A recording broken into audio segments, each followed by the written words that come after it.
everybody. So today is dark moon, the day before the new moon, and tomorrow is the first new moon for 2024. So I thought I'd just speak a little bit about the numerology because it struck me that it's falling on the 11th of the first, so that's a lot of ones. And not only that, if we add up the whole date, it also adds up to an 11. So 11 is considered a master number in numerology. And if we think about what it looks like pictorially, it's like the two pillars representing the two meridians or the two raised serpents of light within our energy field that in the tantric tradition are known as Ida and Pingala. So these are the meridians of sacred feminine, sacred masculine energy. And when we empower the seven faces of the feminine and the masculine within our soul, we raise these serpents like cobras in a basket. And along with that, we raise our consciousness and our empowerment, our self awareness, and we create balance. We create the inner marriage.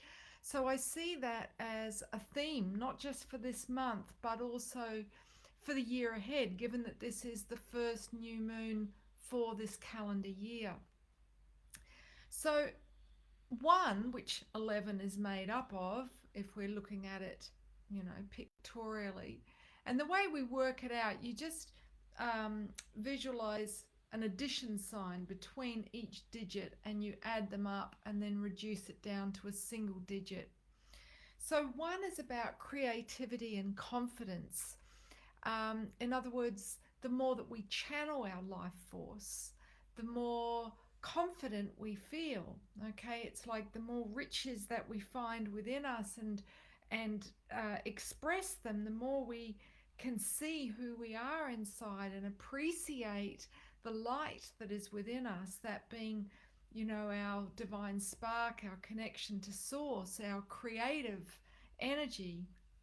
And we're all creative, it might be expressed very differently, but we all have creative life force within us. So the year 2024 is made up of two twos and a four. And I know these numbers quite intimately because my life path is 24/6. And so the major themes or the major lessons that we need to learn and apply this year, first of all, is how to work well with others. Yeah, how to cooperate, how to be part of a team, give and take, um, because two is about, um, you know, coming together with the opposite. And, um, two energy can easily polarize and go out of balance. So, balance is going to be a key theme this year.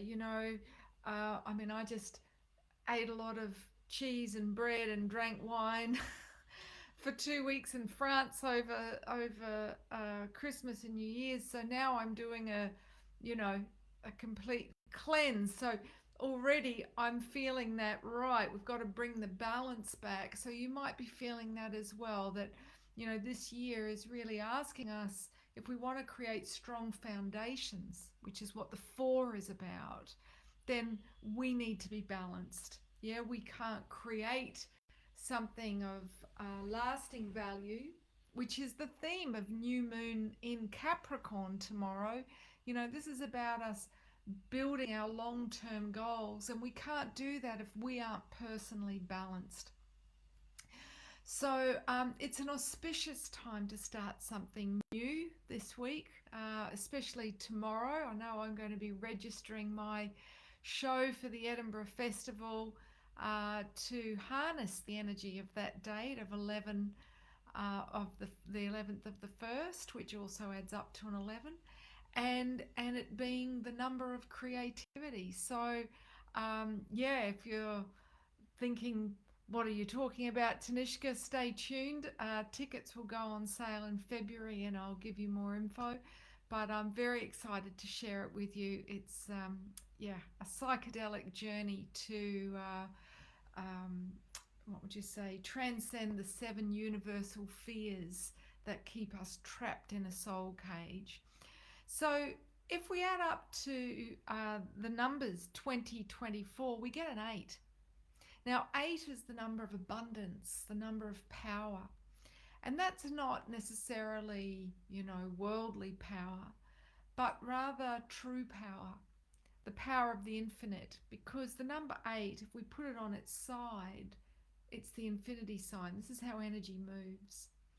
So this year, we're being asked to really step into our personal power by looking at where our energy isn't flowing, okay, and doing that thing which personally empowers us, because when our personal energy is flowing, then abundance in the form of prosperity, good health, good times, it flows to us easily. Whereas if we are stagnant, yeah, and this is a good time to go and have some acupuncture, folks, or practice some qigong, um, you know, or breath work wherever there's stagnation. I just went and saw an amazing body worker here in Morocco, a wonderful osteo. So, a good time to unblock the pipes so that you can experience more flow this year. So I've put in the description a link if you want to work out your life path for this year. So mine is a 6.